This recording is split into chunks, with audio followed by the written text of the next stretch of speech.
27 לאוקטובר 2015, י"ד בחשוון תשע"ו.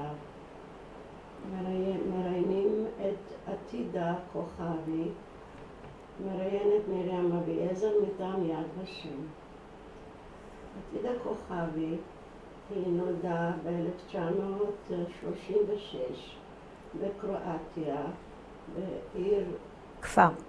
בכפר חרצגוביץ', זה לא רחוק באזור של עיר סיסק, ואז קראו לה קאופר ורדי. קאופר היה משפחה, ושם היה עתידה. כן. מעניין שנותנים שם כזה עברי למישהי בשנת 36 בקרואטיה. יש לך הסבר לזה? אבא שלי היה בהכשרה ציונית, וכנראה שהתקוות שלו לעתיד היו. וגם לאחי קראו עמוס, גם בקרואטיה שהוא נולד. כן, אולי תספרי לנו עתידה קצת על המשפחה המורחבת. אולי נתחיל מהסבים. מאיזה סבים את ככה יותר יודעת? ההורים של אבי, שחיו בכפר הרצגובץ, שהיום זה קרואטיה, הם היו משפחה די גדולה ומשפחה עמידה מאוד.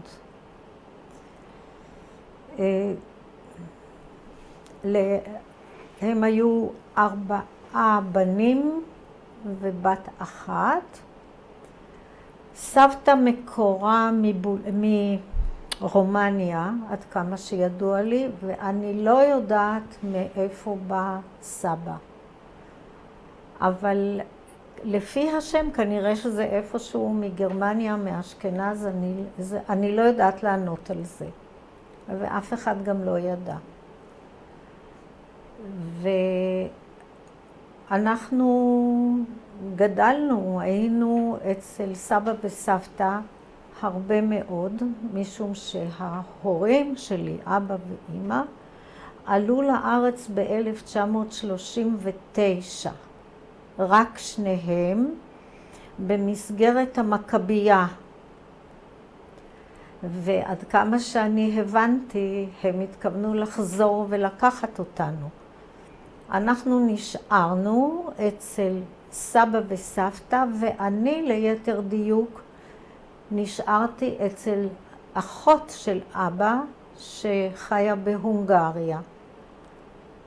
ובשעתו דיברתי גם הונגרית וגם סרבו-קרואטית או יוגוסלבית, איך שזה נקרא. אבל היינו בקשר מאוד הדוק כל הזמן. הסבא וסבתא היו אנשים מאוד עמידים, כמו שאמרתי. הייתה להם שם בכפר אחוזה גדולה מאוד, עם מחלבה וחנות, והם גידלו שם, היה שטח מאוד גדול, גידלו חזירים ובעלי חיים, וברשותם למיטב ידיעתי הייתה גם תחנת קמח. הם בנו את זה? כן, הם היו הבעלים של כל המשק הזה, של כל החווה הזאת שהייתה. והם היו עד כדי כך עשירים שלסבא היה אוטו, היה לו רכב, והיה טלפון שמספרו 1. אז אלה הם סבא וסבתא שלי, שאנחנו... אמרת שהתארחתם הרבה אצלם, נכון? הרבה מאוד היינו אצלם, כי הבת שלהם שגרה בהונגריה הייתה לעתים מאוד קרובות גם שם. הם היו דתיים?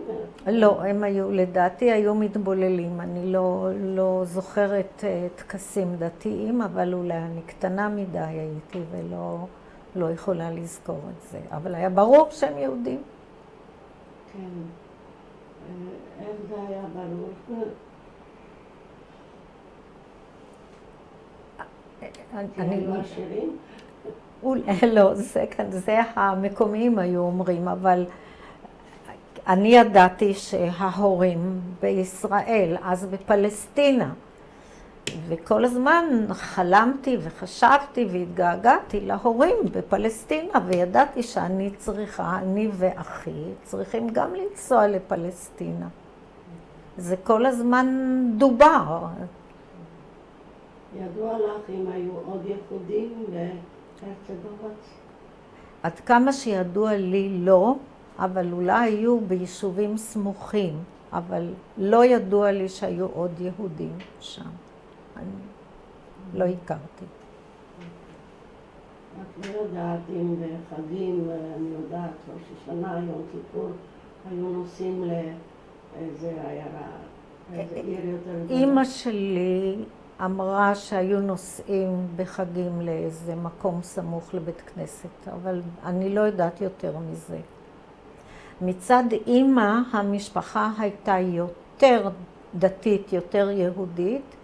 הם גרו בנובי סאד, ושם כן יותר שמרו על הלא כשרות, אבל היא באה ממשפחת שטרן שהיו שם רבנים והיו ידועים כיהודים, יותר שומרי מסורת.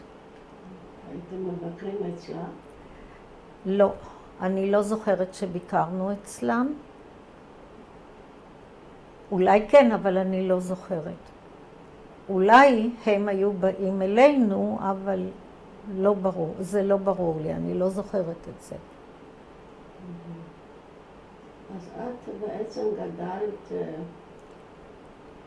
בבית שלך, אבל היית זמן קצר עם ההורים, נכון? עם ההורים הייתי זמן קצר. אולי נתחיל איתך, איפה את נולדת? אני נולדתי 36. בהרצגובץ, כן. וגדלתי עם ההורים עד גיל 3, וההורים אז לא גרו בהרצגובץ, אלא הייתה להם חווה באיזה כפר סמוך. אבל גם היינו לעתים מאוד מאוד קרובות באים לסבא וסבתא. אז נספר קצת לאמא ואבא, גם מה שידוע לך וגם מה את אמרת שאבא היה ציוני, נכון? אבא היה ציוני. אני לא כל כך יודעת איפה הוא, עד כמה שידוע לי, הוא למד בווינה, ותקופה מסוימת הוא היה גם חייל של הצבא הקרואטי. אבל מעבר לזה אני לא יודעת הרבה. מה הוא למד? הוא היה במקצועו גנן, איש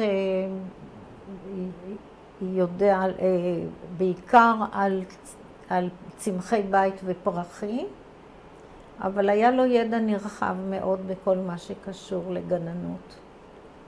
גננות? כן. אמא שלי גדלה במשפחה בנובי סאד. אבא שלה היה עורך דין. אמא שלה לא הייתה ממש עקרת בית, אמרו לי שהיא ניהלה איזה מסעדה או משהו כזה.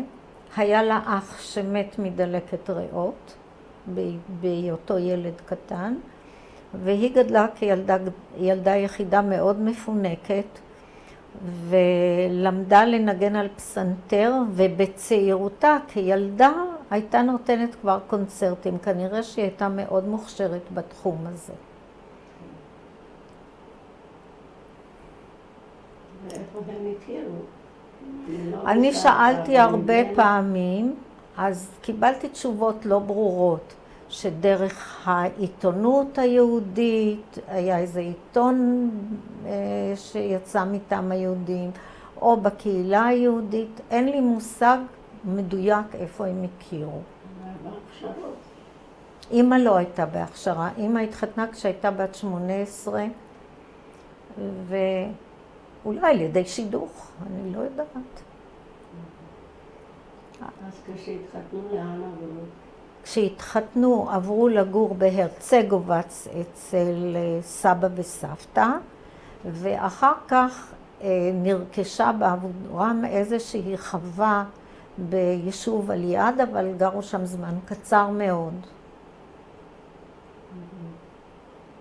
ואבא עסק בגננות? אבא עסק כל חייו בחקלאות, בגננות, כן. ומה את יכולה לספר לנו על האווירה בבית, על באיזה אווירה את גדלת? תראי, קשה לי מאוד להגיד, הייתי ממש ילדה קטנה. אני יודעת... אני יודעת, חשבתי שסיפרו לך אולי. לא, הם לא, בכלל לא דיברו הרבה על מה שהיה. כילדה קטנה אני גדלתי אצל הדודה עד שעליתי לארץ, ואצל סבא וסבתא, והם כולם מאוד פינקו אותי, וגם את אחי שהיה אצל סבא וסבתא כל הזמן. והוא היה ממש תינוק. ואז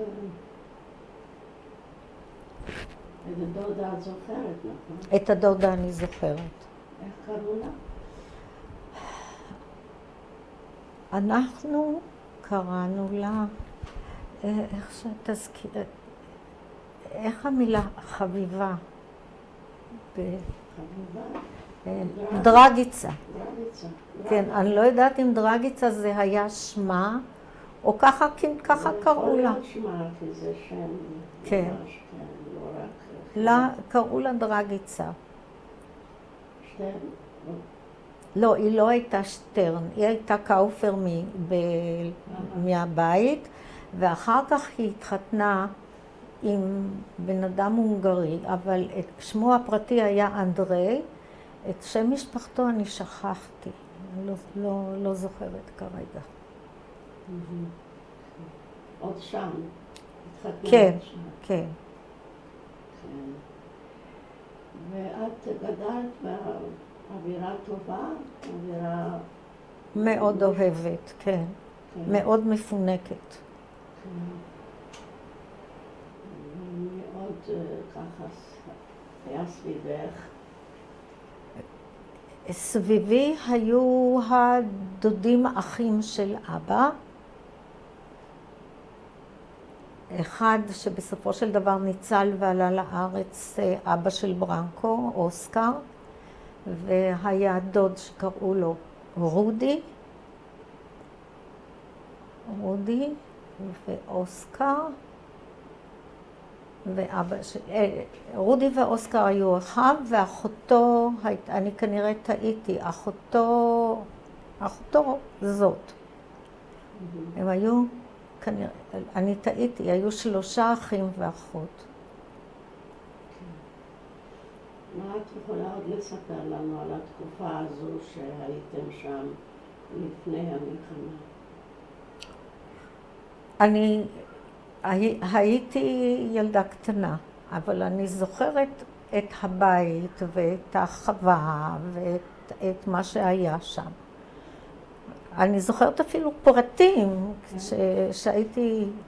שהייתי אצל סבא וסבתא, אז אהבתי מאוד לרוץ שם בשטח. אני זוכרת שהלכתי לדיר החזירים, והיה שם עובד שקראו לו ינקו, והוא היה מכבד אותי תמיד בתפוח אדמה לוהט, שהאכילו בזה את החזירים, עד שסבתא יום אחד אמרה לו שלא תעיז לתת לה יותר, וכשאתה רואה אותה מתקרבת, אז תצפור זה היה מתקן על קיטור, אז תצפור ותבהיל אותה שהיא תברח.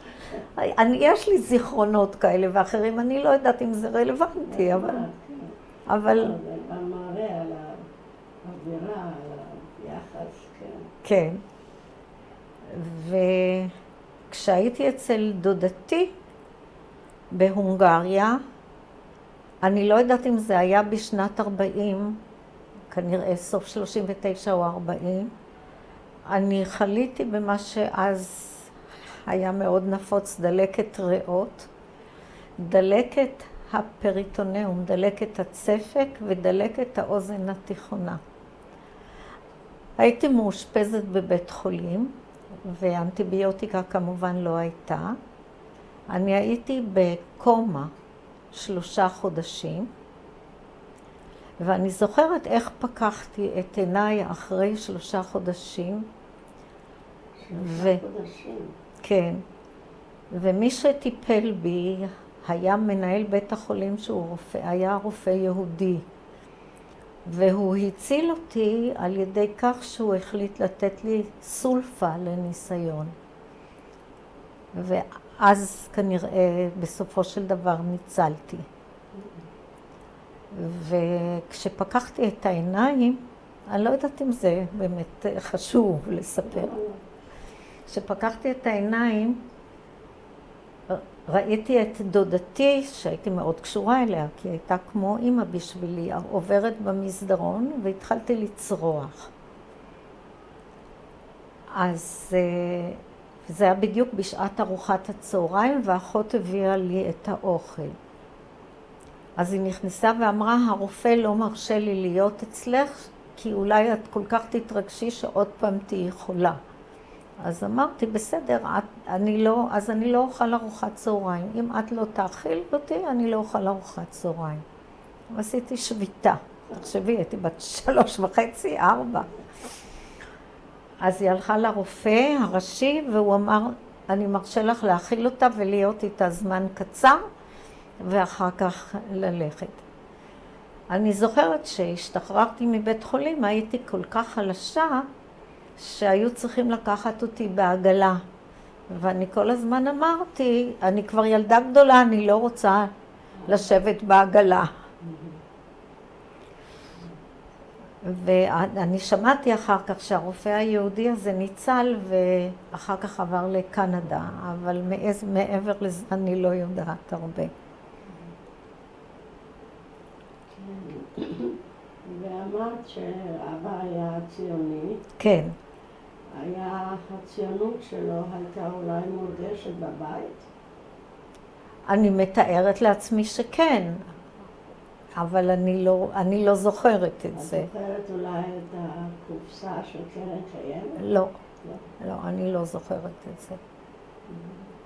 מעניין אם זה היה בבית. את זה אני לא זוכרת. אז הוא דיבר הרבה על פלסטינה? כנראה שכן, כי כשהם כבר לא היו והם נסעו לארץ, אז אני כל הזמן דיברתי על פלסטינה. שמחר ניסע ומחר נהיה שם וכך הלאה. והתגעגעתי מאוד.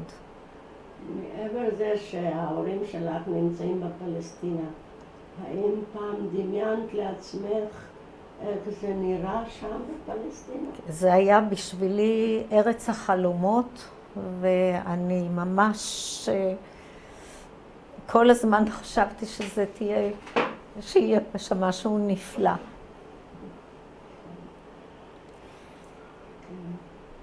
אבל זה משהו רחוק, נכון?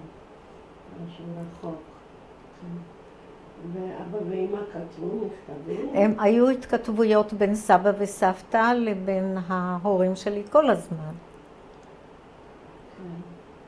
ידוע לך, סבא וסבתא דיברו איתך? היה לכם קשר טוב?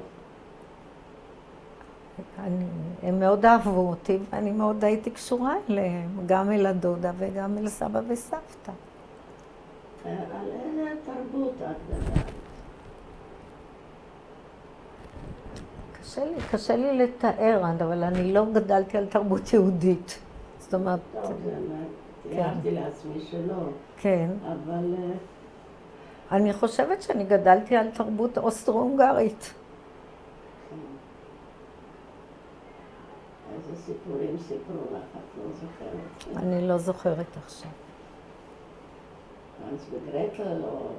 את זה אני לא זוכרת.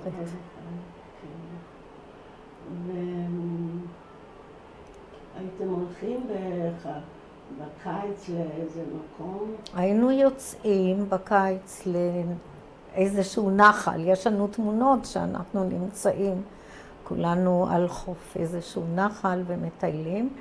גם סבתא הייתה בעל הרבה לבקר את ביתה בהונגריה, וגם שם היינו מטיילים.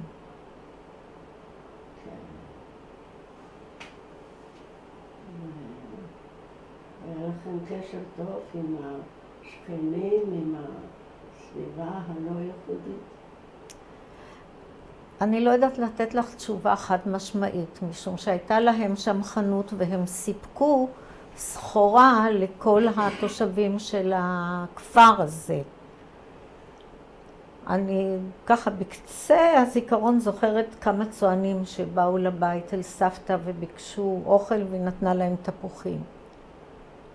אבל זה זיכרון מאוד מעומעם. בטח סבא וסבתא היו מאוד מכובדים שם, נכון? זה נכון.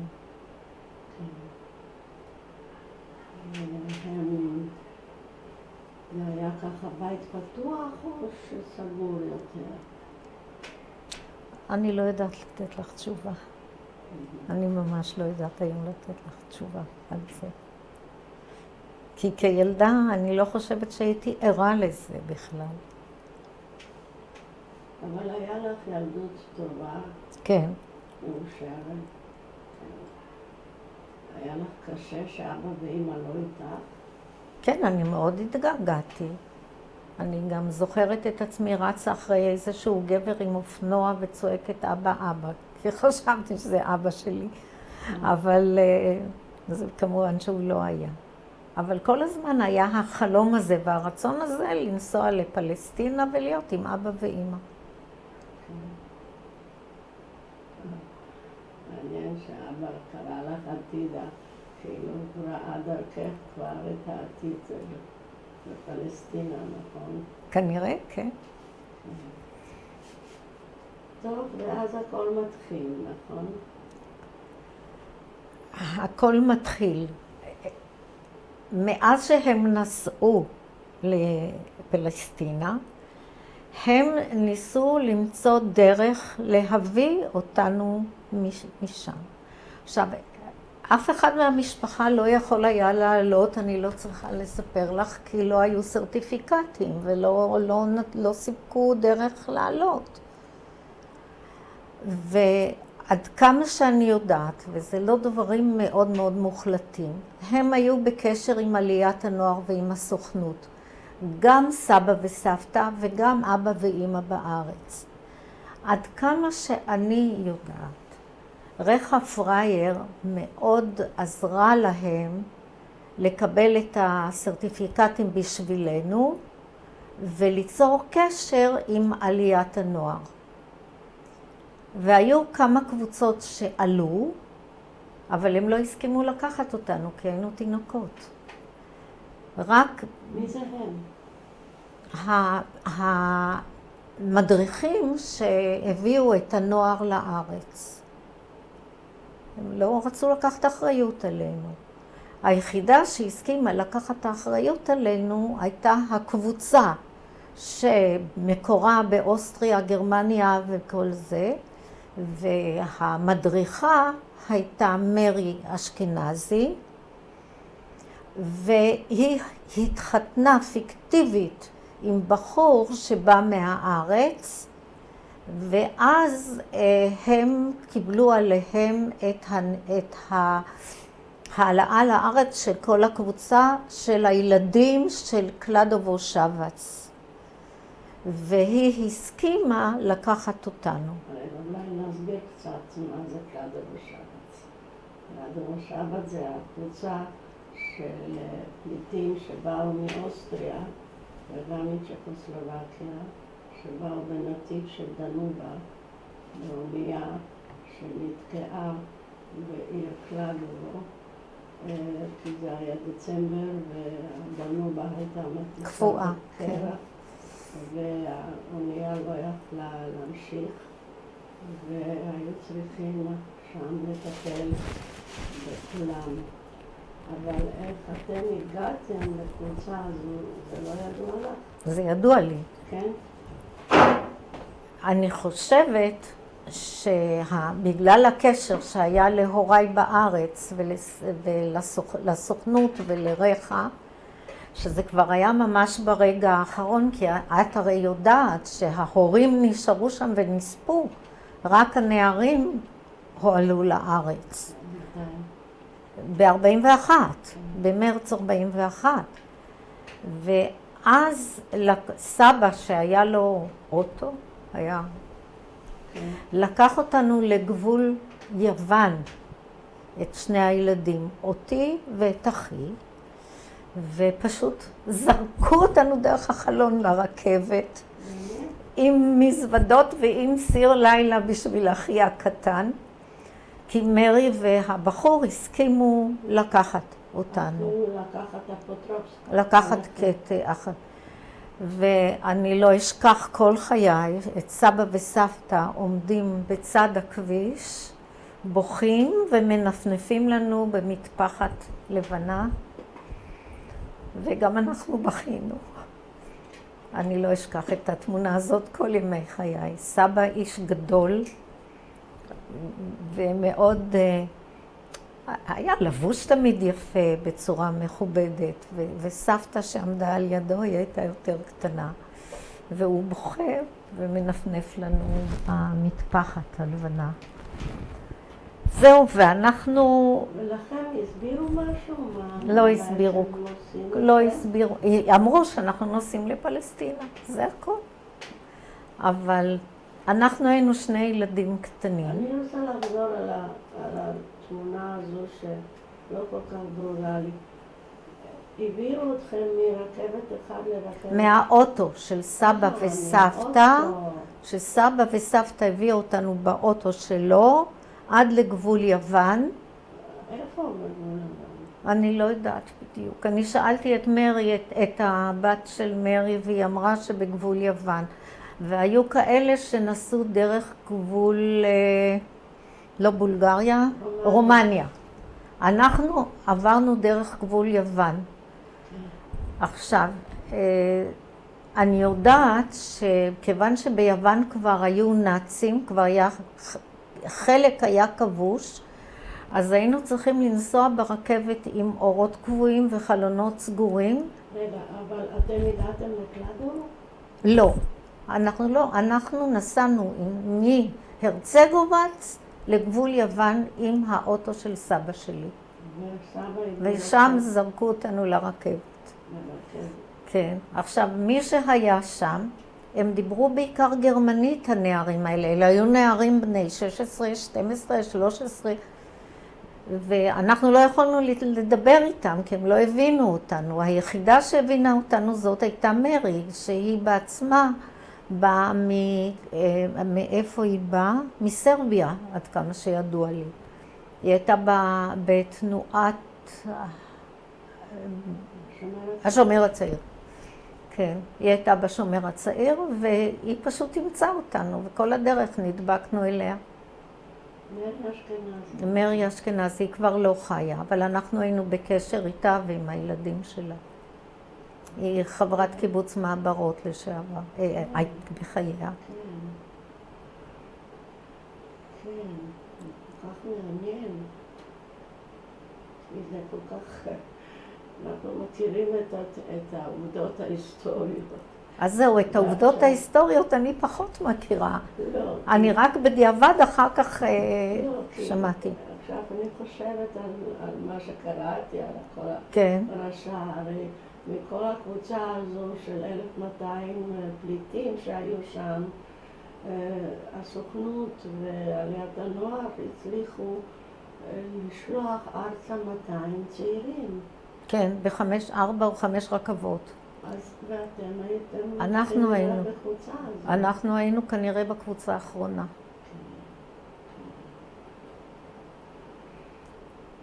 וכך נסענו ברכבת. מיוון לטורקיה. מטורקיה. את זוכרת שעצרתם בטורקיה? כן. אני זוכרת שעצרנו בטורקיה, אבל הזיכרון הוא די מעומעם. תראי, בדרך אנחנו... אולי השם מריה באואר אומר לך משהו? לא. אני רק יודעת גם מסיפורים שבטורקיה קיבלו אותנו מאוד יפה. סוף סוף יכולנו להתרחץ ונתנו לנו אוכל, כי בדרך ברכבת זה היה מאוד מאוד קשה. בטורקיה הייתה מריה באואר. כן. היא ארגנה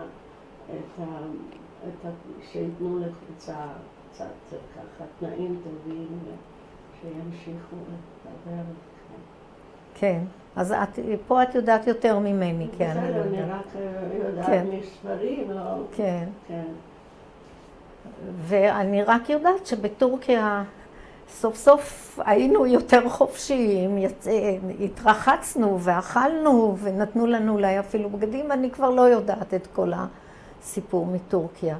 אבל אני רק יודעת שמטורקיה אחר כך שוב נסענו ברכבת, אל תשאלי אותי איך עברנו, כי אני לא יודעת, אבל הגענו למנהרה שבגשר הזיו. משם יצאנו, אני זוכרת שהגענו. אולי עברנו בלבנון או משהו? זהו, אני חושבת שעברתם לבנון. כן. בראש פינה, לא? לא ראש פינה, ראש הנקרה. ראש הנקרה. כן, ראש הנקרה. ושם ירדנו מהרכבת, ולקחו אותנו באוטובוסים למחנה בעתלית. עכשיו, היינו במחנה בעתלית, אני זוכרת את עצמי כילדה קטנה שם באוהל ישנה, וקמה בלילה לעשות פיפי שם בחצר. סליחה שאני אומרת את זה, אבל זה... כן, איך את בכלל התחברת לכל הסיטואציה? איך קיבלת את כל זה? אני לא יודעת. הייתי שם. אז עשית מה שאומרים לך לעשות, או איך? כנראה שעשיתי מה שאומרים לי לעשות, אבל אחד הדברים שמאוד דאגתי לאחי הקטן. עד היום, דרך אגב. הייתי מאוד מאוד קשורה ודאוגה אליו, ומרי הייתה האמא שלנו שמה. את מיד התחברת למרי? כן. כן? כן. שנינו התחברנו למרי. היא הייתה היחידה שידעה לדבר איתנו גם. כן. וגם הייתה בן אדם מדהים.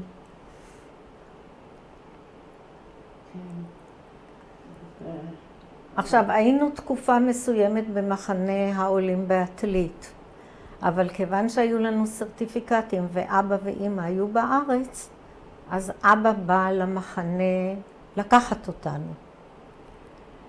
אנשים אחר כך סיפרו לי שבהתחלה לא נתנו לו להיכנס ועשו לו קשיים, אבל בסופו של דבר... לא, לאבא לא נתנו להיכנס למחנה. אבל את סיפרת לי קודם איזה סיפור על הפספורטים. כן, היו לנו פספורטים. כן, אבל אמרת שהיו קשיים, שלא נתנו לכם להיכנס בגלל... לא, אבל בסופו של דבר היו לנו פספורטים. ואבא בא לקחת אותנו, ואת אבא שלי אני זכרתי כי הוא מאוד היה דומה לסבא, וזכרתי היטב איך הוא נראה, וכשהוא בא אני מיד הכרתי אותו. לא, כי את ראית פעם אחרונה את אבא שהיית בת כמה? בת 3 בערך. בת 3. הפנים שלו והמראה שלו נשארו לך בזיכרון? נשארו לי בזיכרון, ואני שוב אומרת כי הוא היה מאוד דומה לסבא שלי, וכנראה שזה, ונשאר לי. אבא הוציא אותנו משם, וכבר היה להם משק בכפר הזר, ונסענו... כפר הזר היה כבר קיים אז? כן, כבר היו שם, כפר הזר היה קיים. אבא לקח אותנו הביתה לכפר הזר. כמו שאמרתי, את אבא זכרתי, את אמא לא זכרתי בכלל. לא היה לי שום קשר אליה. לא, שום קשר לא רגשי ולא פיזי ולא כלום. לא זכרתי אותה. וכשבאנו לכפר הזר, אז כל אנשי כפר הזר באו אלינו לראות את הפליטים. מה זה כל הרי זה לא היה משהו גדול. אבל מי שהיה בא והיו ילדים, אחר כך סיפרו לי חברות שאנחנו היינו כל כך מבועלים וכל כך בטראומה, שלקחתי כיסא וסגרתי את הדלת שהם לא ייכנסו. אבל להם היה רצון טוב, הם הביאו עוגות והביאו אוכל ורצו להכיר אותנו, ובסך הכל הם קיבלו אותנו יפה, אבל אנחנו היינו בטראומה. בוודאי, תראה מה שעברת, כל הנסיעה הזו וכל האנשים זרים שאת פוגשת בדרך, והנה את באה סוף סוף לראות את אמא ואבא, ועם אמא היה לך בסוף חיבור? קשה מאוד. כל חיי לא היה ממש חיבור טוב עם אמא. אבל עכשיו אתם בכפר עזה. כן. ועכשיו את בפלסטינה. ואני הולכת ברחוב ופוגשת שכנה ואומרת לה, את יודעת, אני מרגישה כמו בחלום, כאילו שזה לא אמיתי. והאישה הזאת שאחר כך איבדה את שני בניה במלחמה, אומרת לי, זה כן, זה ככה, אם כל כך רוצים משהו וזה מתגשם, אז את מרגישה כמו בחלום. יפה. זה מה שהיה כשהייתי בת 5.5. כבר בת 5.5, כן. את כל זמן בעצם מוקפת באנשים זרים. נכון. מרי ודודה, ואיך עם ההורים? אז זה מה שאני מספרת לך. אם אבא היה, כיוון שאת אבא זכרתי, אז היה לי קשר טוב איתו, ואת אמא לא זכרתי, והיא הייתה לי אישה זרה. אני לא התחברתי אליה רגשית. גם כשכבר הייתם יחד? גם כשהיינו יחד, אז אחרי תקופה, תראי, עם ההתבגרות שלי והכל, אבל אז היו גם דרמות נוספות, אבל אני אחזור רגע לתקופת ילדותי. הכניסו אותי שם לגן. לא ידעתי מילה עברית, לא הבנתי מה הם מדברים. אותי ואת אחי. האח היה כבר בן כמה? האח היה בן 4, משהו, פחות מבן 4. ובסוף השנה שסיימתי את הגן, אני כבר הייתי בת 5.5, כמעט 6, אז החברים שהתיידדתי איתם הלכו לבית הספר, לכיתה א', ואני התחלתי לבכות, כי לא לקחו אותי, אמרו, את לא יודעת לדבר עברית. אולפנים אז לא היו ולא כלום, והשאירו אותי עוד שנה בגן. ואני זוכרת שקיבלתי את זה בעצב רב. ההורים דיברו עברית, נכון? ההורים דיברו עברית, אבל בבית דיברו יותר מה שקראנו יוגוסלבית. בבית דיברו 3 שפות, סרבו-קרואטית, הונגרית וגרמנית. אני את ההונגרית שכחתי לגמרי, ממש. את הגרמנית שהם דיברו אני הבנתי, אני לא ידעתי לדבר, אבל הבנתי הכל, ובסרבית גם ידעתי. היו עוד פליטים שם בכפר עזה? במשך הזמן, אחר כך הגיעו, אחרי המלחמה, כן, אבל באותה תקופה אנחנו היינו היחידים. מיקי, מותר לשתות?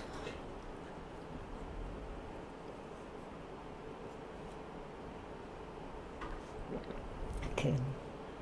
אז בכל זאת, היית בגן וזה לא היה לך טוב שם? היה לי טוב בגן, אבל אני ראיתי, כנראה שנורא נעלבתי שלא לקחו אותי לבית הספר. אבל הסביבה, חיי יום-יום. הסביבה הייתה אוהדת בסך הכל, אבל פה ושם היו כל מיני, איך אני אגיד לך? עקיצות. כל מיני עקיצות קטנות. אחי התיידד מאוד עם הילדים של משפחת אליגון. משפחת אליגון, האב היה עורך דין, אחר כך שני הבנים גם הפכו להיות עורכי דין, אבל אז כשהם היו ילדים, הם היו ילדים בגילו, והם לימדו אותו עברית. שאני אגיד לך מה הם אמרו?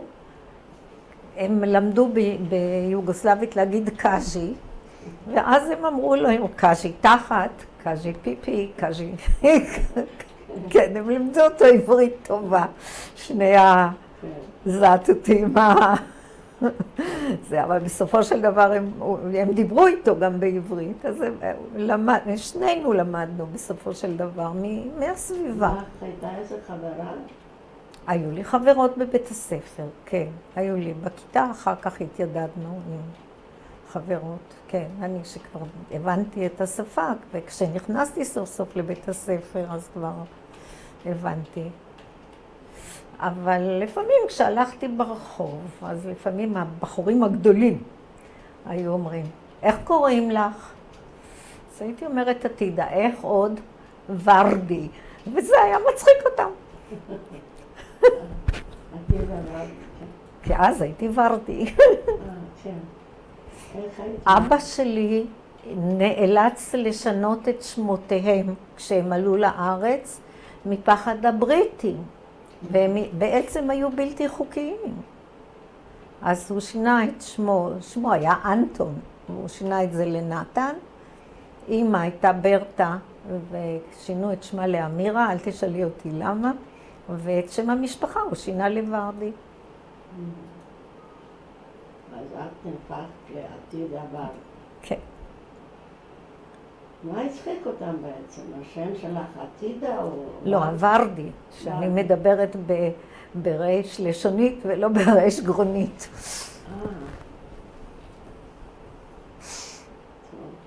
זה הצחיק אותם בסדר, אבל לא היו באמת...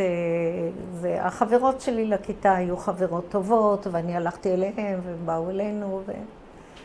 התושבים האחרים של כפר אז"ר היו כולם תושבי, כלומר ילידי הארץ, צברים? הילדים כן, אבל המבוגרים היו יוצאי מזרח אירופה כולם. דיברו יידיש, פולנית וגם בעברית. אז כפר אז"ר היה בעצם מקום של יוצאי גרמניה, אוסטריה? לא, מזרח אירופה, או פולנים, רוסים.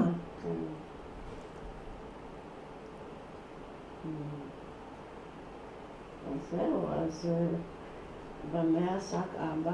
אבא היה לו משק חקלאי, ואימא שלי עבדה איתו מאוד קשה במשק. כן, הם עבדו מאוד קשה. לעולם היא לא חזרה לנגן.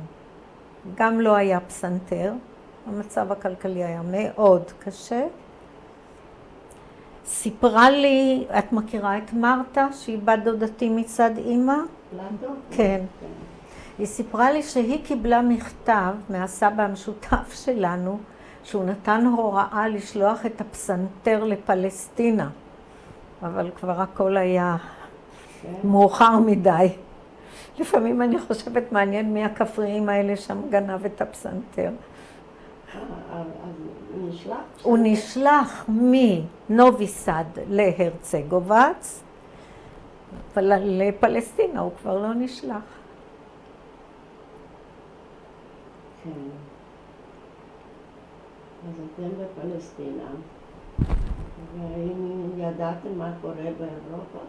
כן, אני ידעתי. אני זוכרת את עצמי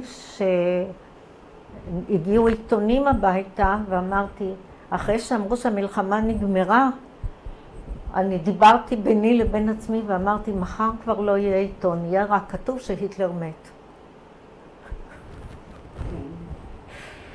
אבל לפני שהיטלר מת, מה ידעתם שקורה שם? ידענו שסבא שם, שסבא וסבתא, וידענו שבסופו של דבר המקומיים רצחו את סבא וסבתא מצד אבא. ספרי על זה קצת יותר פרטים, כי אני יודעת שסיפרו לך מה קרה שם. אז ככה, כשנפרדתם מסבא וסבתא. נפרדנו מסבא וסבתא, אחרי תקופה קצרה סיפרו לנו שסבא וסבתא פשוט נלקחו מהבית, ולא רק סבא וסבתא, גם הדודים וגם הנשים של הדודים, וכל מי שהיה בבית, ילדים נוספים לא היו שם. פשוט גררו אותם מהבית, רצחו אותם. על ידי מי? על ידי האוסטשים המקומיים. אחר כך המעגל הזה ייסגר, אבל אני אספר לך. האוסטשים... האוסטשה היו המשתפי פעולה כן. של הגרמנים, משתפי פעולה מקומיים, שהם בעצם ביצעו את כל ההוראות. כן. אז כל המשפחה שם, חוץ מאח אחד של אבא, שהיה חייל והוא נלקח לשבי בגרמניה, אז הוא נשאר בחיים כי הוא היה חייל, ועל פי אמונת אמנת ז'נבה, הם השאירו את החיילים בחיים. אשתו שהייתה בבית בהרצגובץ נלקחה ונרצחה.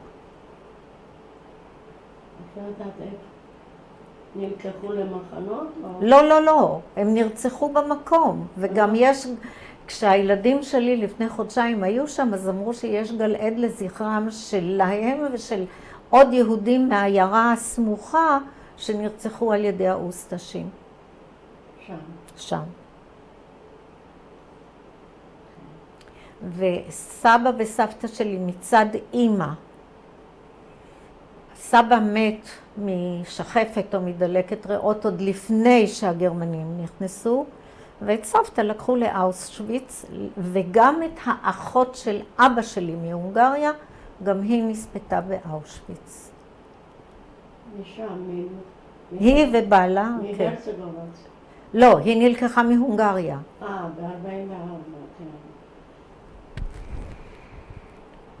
כן. זה מה שאני יודעת. פרטים ממש...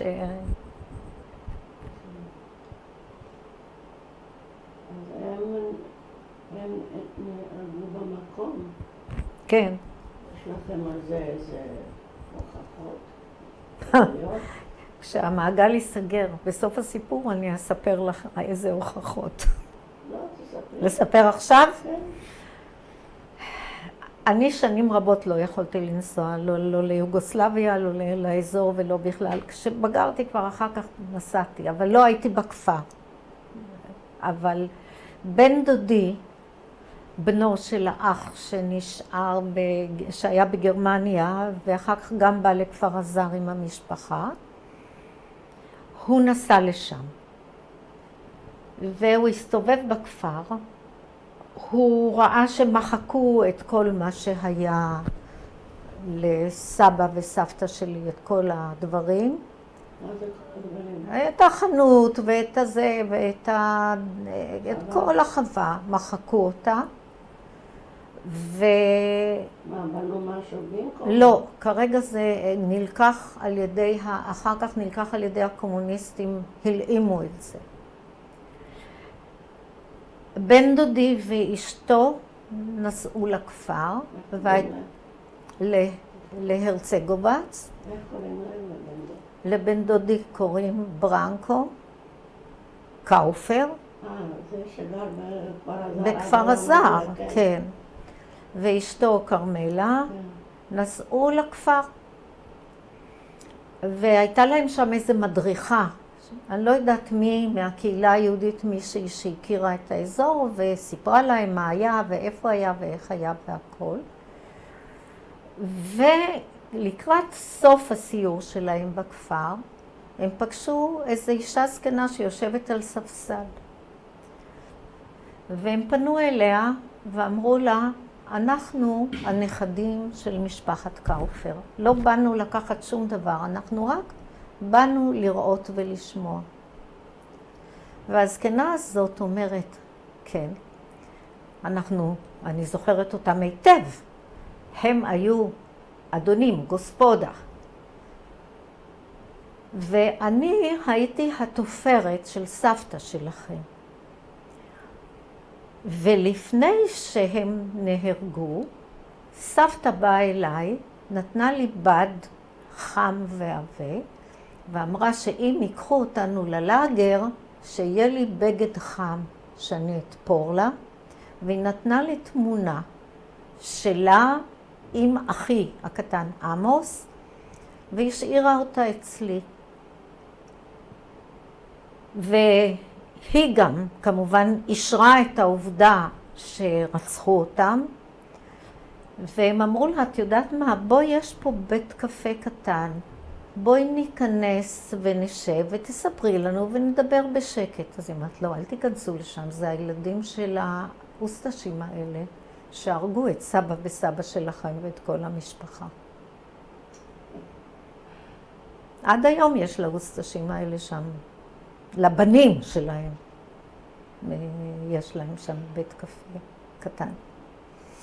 אז אחר כך כשבני לפני 1.5 חודשים היה עם ביתי ועם המשפחה בטיול שם, שגם אני הייתי אמורה להצטרף אליו, רק הייתי חולה מאוד ולא יכולתי. אז הם דיברו עם אנשים בכפר. הם לקחו מתורגמן שדיבר גם אנגלית טובה וגם מקומי, איזה סטודנט, והוא תרגם להם מה שאנשי הכפר אמרו. והיה שם שוב איזה בן אדם זקן ואמר, כן, כאן הייתה החנות, כאן היה הבית, כאן היה זה, כאן היה זה, ובאמת האנשים האלה רצחו את סבא וסבתא שלכם. ויותר מזה, הם החליטו ללכת לעיירה סמוכה, ששם היה המוניציפליטי, העירייה, כן, כן. והם הלכו יחד עם הבחור הזה, ושם הראו להם את המפות של השטח, וסיפרו להם בדיוק מה שהיה שם והכל, והם הבטיחו גם שישלחו את צילומי המפות אלינו לארץ. והם קיבלו אותם מאוד יפה, את ילדיי. ושם הבן שלי צילם גם את כל האזור ואת הכל. כלומר שבטוח. אין ספק. הם נרצחו על ידי המוסטש המקומיים על המקום. אז זה היה גורל שם. ואתם הצלחתם להימלט ברגע האחרון. ממש ברגע האחרון. קבוצה של קלדובו ושרמבץ. את יודעת שכל שנה יש מפגש. אני משתתפת בו מדי פעם כשאני יכולה. עופר מארגן את זה. הפגישה הראשונה הייתה אצלי בבית. כן. הפגישה הראשונה הייתה אצלי. אחר כך כבר עופר מארגן בכפר סבא ופה. כן. ואתם המשכתם לגור בכפר עזר? המשכנו לגור בכפר עזר תקופה עד שאני הייתי בבית ספר תיכון. אז היה סיפור נוסף. אבא שלי, אחרי המלחמה, שהגיעו פליטים... איזה מלחמה? השנייה. כן. אבא שלי נשלח לכפר שאז נקרא אל-בסה והיום הוא בצת, שהושיבו שם את הפליטים היהודים שהגיעו מיוגוסלביה כקבוצה. את מתכוונת לבצת על יד נהריה? כן, על בצת על יד נהריה. אבא שלי נשלח לשם לעזור להם להתארגן מבחינת עבודה ומבחינת... אחר כך זה לא הסתדר, אבל לא חשוב. הייתה שם קבוצה של יהודים מיוגוסלביה שעלו אחרי המלחמה לארץ. ושם הוא הכיר בחורה ממשפחת ברנדייס. ברדה. לא, הדסה. הדסה. הדי. כן, הדי. כן. אוקיי. את דיברת עם הדי פעם? את מכירה אותה. שם הדי והוא הפכו לזוג, ואימא שלי והוא התגרשו. אחותי מצד הדי, אני בקשר טוב איתה, עירית. היא גרה היום בכפר ורדים. גם הדי אצלה בבית בכפר ורדים. עכשיו, אז בזכותה אבא שלי קיבל בית ברחוב שהעבירו מבצת לנהריה, כל השכונה של היוגוסלבית, וגם הדי והמשפחה קיבלו שם בית. אז שם אבי גר איתה, ושם נולדה אחותי עירית, ושם גם היה אחי עמוס גדל אצלו, ואני פורמלית הייתי ברשות אימא, אבל אני לא הייתי בבית, אני גדלתי בהדסים. הלכתי לבית הספר, לפנימייה בהדסים. הדסים, על יד נתניה. ושם למדתי כל בית הספר התיכון ובסמינר, ומשם אחר כך התגייסתי לצבא. הייתי מורה חיילת בבית שאן.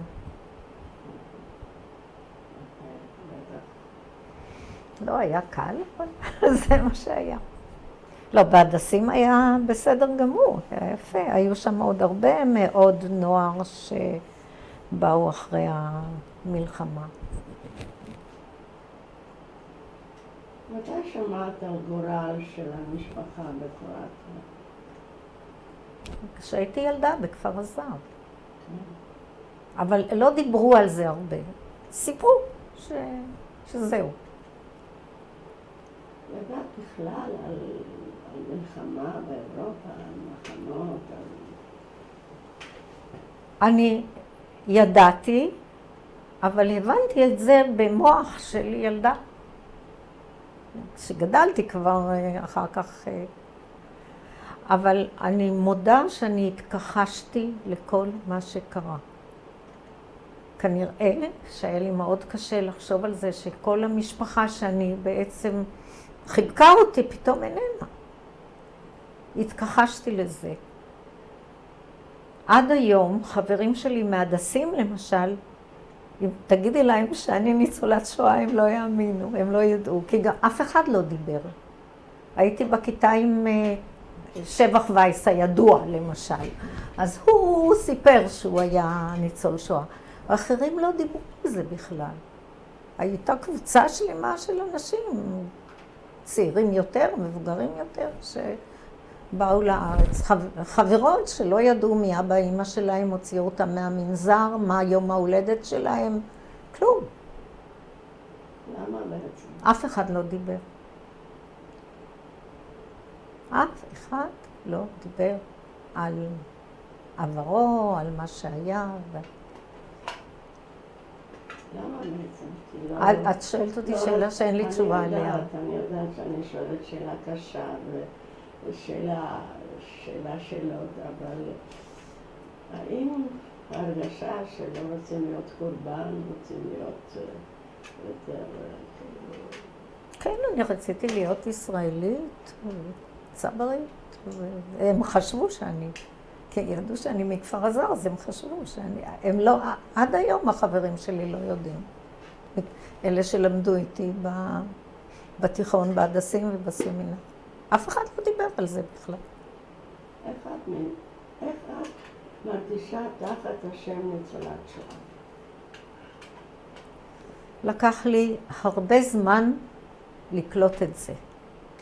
הרבה זמן לקלוט את זה, והיום אני כבר יכולה להפנים את זה, ולהתייחס לעובדה שבעצם כל משפחתי נספתה שם. אבל גם בבית לא דיברו על זה. נכון, אמרו שסבתא באושוויץ וזה, אבל ושהאוסטשים הרגו את סבא וסבתא ואת המשפחה, בזה זה נגמר. לא היו דיונים בעניין. לא סקרן אותך לדעת מי זה אוסטשה ומה קרה שם? אני חושבת שלא, אני פשוט מחקתי את זה. במקרה שלך, הרבה אומרים שלא רוצים להיות תחת השם ניצול שואה, אלא שניצלו מהשואה. ובמקרה שלך זה ממש נכון. נכון? כן. אם הייתי נשארת שם עוד שבועיים או 3, אז אותו דבר היה קורה לי. כן.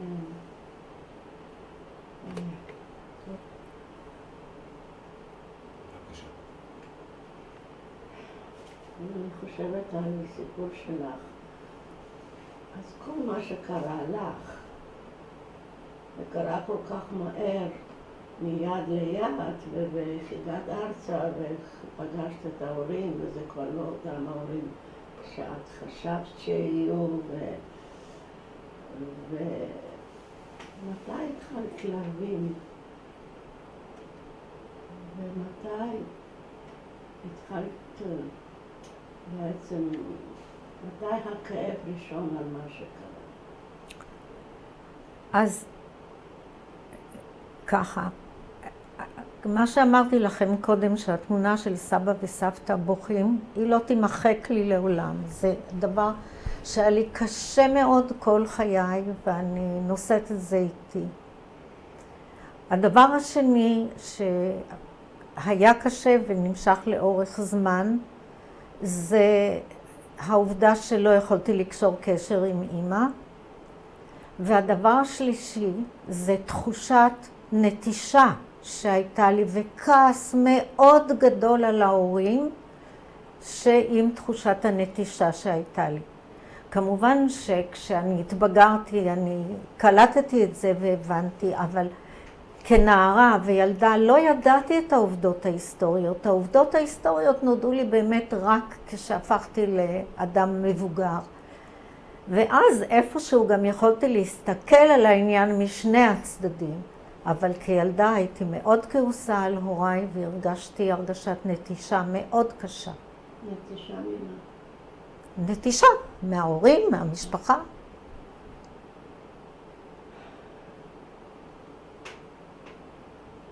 כשנודע לך מה קרה למשפחה שם,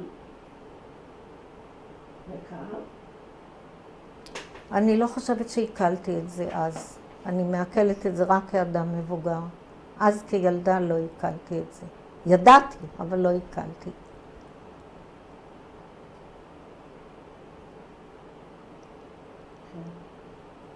רצית לדעת יותר או שלא עניין? רק בבגרותי.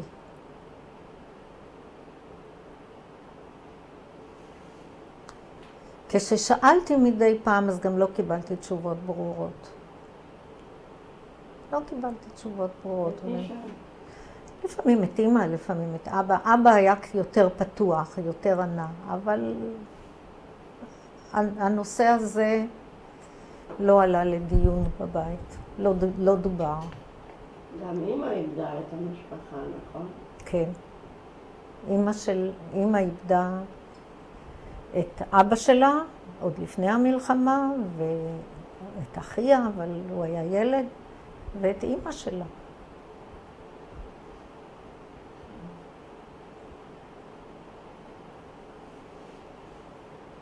כשאת פוגשת אנשים שהיית איתם בקלדובו בקלדובו לא הייתי.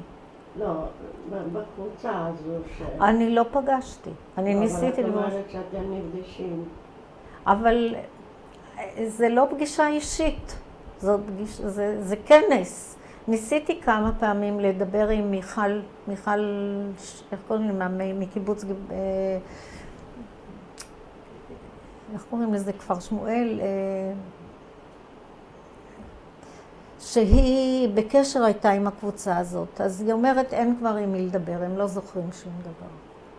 תראי, האנשים האלה מבוגרים ממני בהרבה שנים. לא כל כך. לפחות ב10 שנים. ובתקופה שלא התעסקתי עם זה בכלל, בנערותי ושהייתי בצבא, אז כמו שאמרתי, אני התכחשתי. לא רציתי לדעת, לא רציתי לשמוע, ולא... זהו, מחקתי את זה. אחר כך, כשהפכתי להיות אדם מבוגר, והדברים האלה קצת יותר נכנסו לי לרגש ולמחשבה, אז כבר היה קצת מאוחר.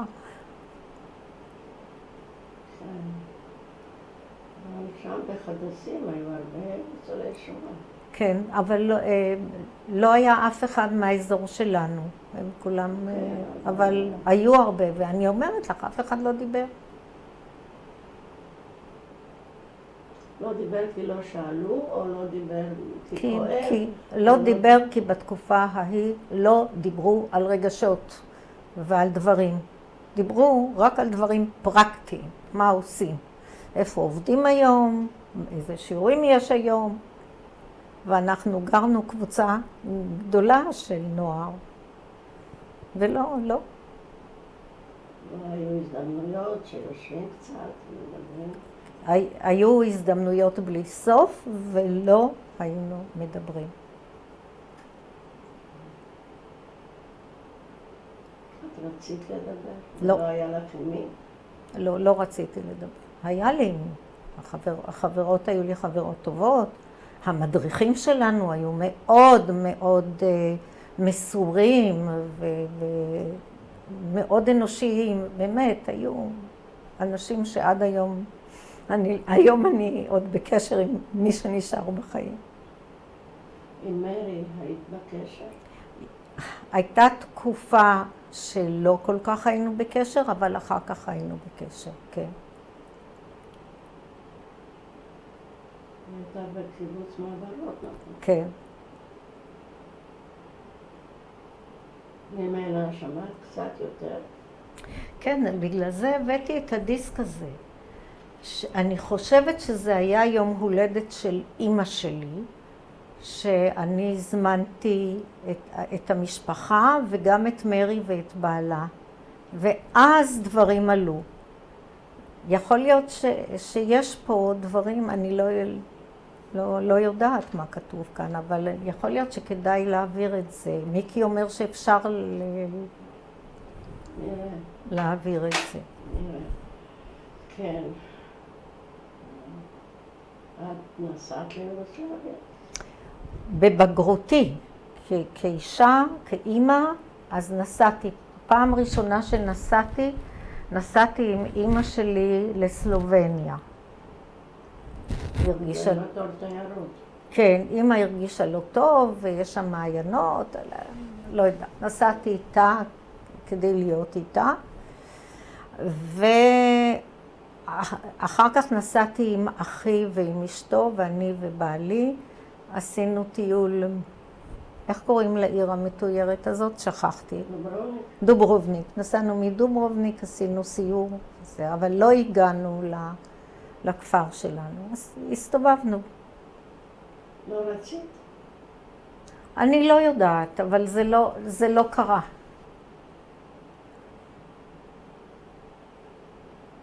לא, קצת זה ככה. צריך להיות סיבה שאת נמצאת כל כך קרוב ואת לא נכנסת. כן, יכול להיות שלא היה לי כוחות נפש להיכנס לשם. ועכשיו שעשינו תכננו את הטיול לי ולילדים שלי, אז הם היו, אבל אני לא יכולתי לנסוע, אני פשוט הייתי חולה. אבל הם היו מאוד נסערים, הילדים, מאוד נסערים. גם ממה שהם ראו, וכשהם חזרו, אז הם אמרו לי, אמא, את תמיד אמרת שלסבא וסבתא היה רכוש וזה, אבל את לא סיפרת לנו עד כמה.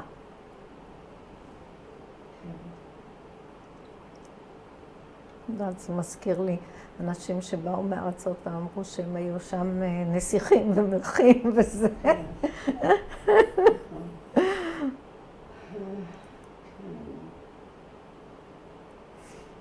הילדים הם מתעניינים קצת מההיסטוריה שלה. הנכד שלי שהייתה לו עבודת שורשים, אז הוא שאל, אבל הם לא מראים עניין רב. הם מרגישים שייכות לקרואטיה. אחרי הנסיעה שלהם עכשיו, הם מרגישים יותר. ואפילו הנכדה הקטנה שלי שנסעה איתם אומרת, איזה יופי, כמה יפה היה שם, איזה יופי. זאת אומרת, מבחינת הנוף, היא עוד קטנה והיא עוד לא כל כך קלטה שהיו שם אירועים, אבל ההורים, כן, התרגשו מאוד.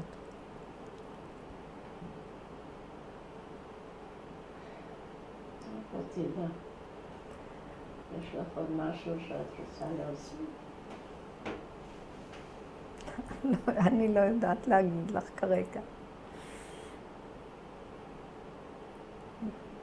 יש לי הרגשה שכמו שהשנים עוברות, אז המבט אחורה יותר אינטנסיבי. כן. תראי, גם העניין שאני יודעת היום יותר עובדות היסטוריות, זה כבר כמובן יותר מדבר אליי, גם מבחינה שכלית וגם מבחינה רגשית. אבל אז כילדה אני לא ידעתי את כל הדברים האלה. לא ידעתי את כל הסיפור של קלדוב שבץ. אני ידעתי שעליתי עם קבוצה של נערים, אבל לא ידעתי את כל הסיפור הקשה הזה, שזה נראה לי איום ונורא. 1200. 1200 אנשים נשארו שם, והסוכנות כנראה, ובכלל שלטונות ישראל כנראה מנסים להסתיר את זה, או לא לדבר על זה. זה מה שעופר כל הזמן אומר.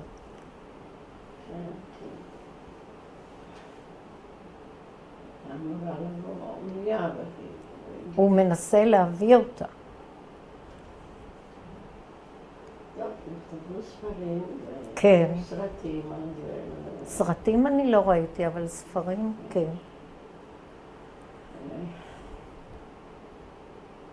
לא יודעת אם שמעת שהוציאו אותם להורג. ודאי ששמעתי. במקום שקוראים לו זסוביץ. זה אני לא יודעת, אבל זה שהוציאו את כולם להורג אני יודעת, כי אחרי שהנערים עזבו את המקום, הגרמנים כבר נכנסו, זה היה שאלה של ימים. כן, ואז כל האזור היה כבר. נכנסו ולקחו את כל הפליטים והרגו אותם במקום שקוראים לו זסוביץ. בחלקת אדמה של בן אדם בשם לזר. אחר כך הוא הוכר כחסיד אומות העולם, כי הוא הציל משפחת שלוסברגר. הוא הציל את שוסברגר. אני חושבת שאני הכרתי את שוסברגר. תום שלוסברגר. הוא גר באזור? לא, זה גר בראשון, לא חשוב. אבל האיש הזה, לזר, כן. עד היום הזה לא נטע שום דבר בחלקת אדמה הזאת. מה את אומרת? זה ממש... את היית שם? לא, אני רק שומעת סיפורים. טוב, העתיד היה מאוד מעניין. ואני כל כך שמחה שבסוף הסכמת לספר לנו, כי זה ממבט אחר קצת. ותודה רבה לך. על מה תודה, מרים? לא היה לי קל. אני יודעת. זה אני מודה לך. לא, בסדר. אז אנחנו עוד נראה תמונות, ותוסיפי קצת עם התמונות פה ושם משהו.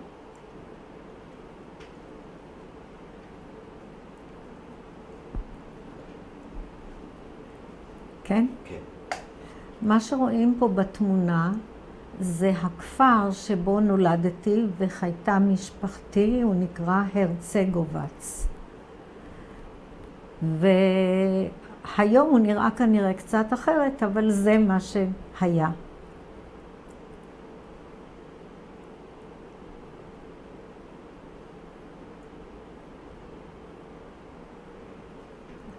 מה... רגע.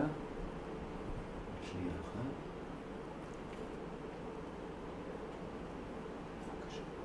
זה הבית בכפר של המשפחה, של סבא וסבתא שלי, גם בהרצגובץ. סבתא אירנה וסבא לודוויג קאופר יושבים מול הבית שלהם, שם על הנדנדה.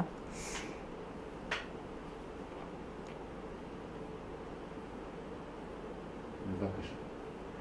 משפחת קאופר, אני נמצאת בידיים של אמי כתינוקת, מאחוריה עומד אבי. שני אלה היו בפלסטינה, בישראל. ליד אמי יושבים סבא וסבתא שנרצחו על ידי האוסטשים ולא נשארו בחיים.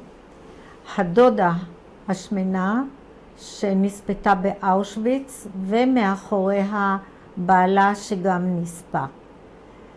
לידם נמצא דוד אחי אבי, אוסקר, שהיה חייל בצבא היוגוסלבי ונשאר בחיים בזכות היותו חייל, ועוד דוד שנקרא רודי, אח שגם נספה. למיטב ידיעתי גם הוא נהרג בבית על ידי האוסטשים. מה השם של הדודה ובעלה? היא נקראת, איך אמרתי? שכח. דרגיצה, והוא אנדרי.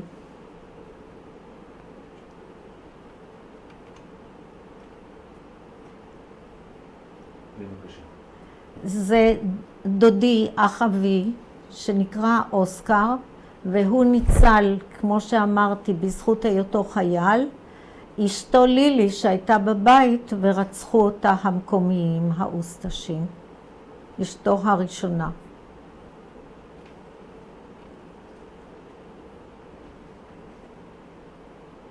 בבקשה. זה רודי, אח של אבי, שנספה. אשתו אני לא מכירה, הם שניהם קאופר, זה ביום החתונה שלהם, ואני לא הכרתי אותה. שניהם נספו, גם בבית על ידי המקומיים.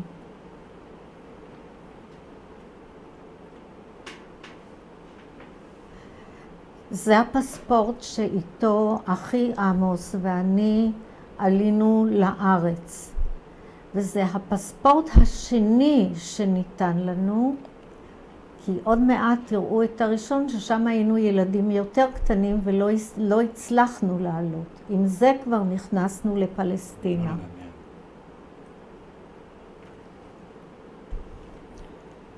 בבקשה. פה יש תמונה של עמוס ועתידה בעלייתם לארץ, כך נראינו. וזה הפספורט שאיתו נכנסנו לפלסטינה.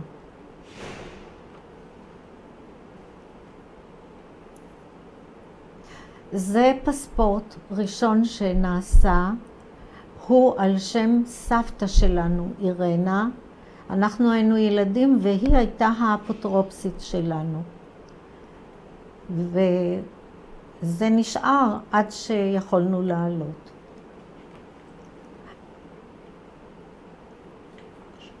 זאת התמונה של סבתא אירנה, שהיא הייתה האפוטרופסית שלנו, ועל שמה ניתן הדרכון הזה.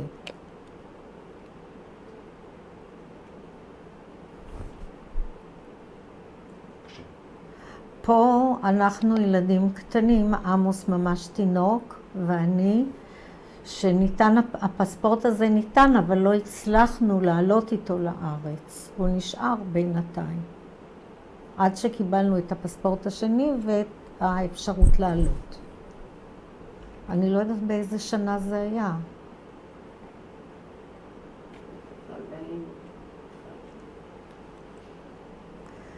זאת תמונה של משפחת קאופר, שסבא וסבתא במרכז, והילדים שלהם מסביבם, כשהם היו עוד ילדים או נערים. האחות הבכורה, דרגיצה, האח אוסקר, האח רודי והאח נתן, אז נקרא אנטון. זה אבא שלנו. חוץ מאוסקר ואבא שלי, נתן, אף אחד לא זכה לראות את הנכדים ואת הילדים. הילדים שלי הם שניים, רחלי, שנקראת על שם סבתא שלה מצד אבא, וצבי, שנקרא על שם סבתו מצד אמא,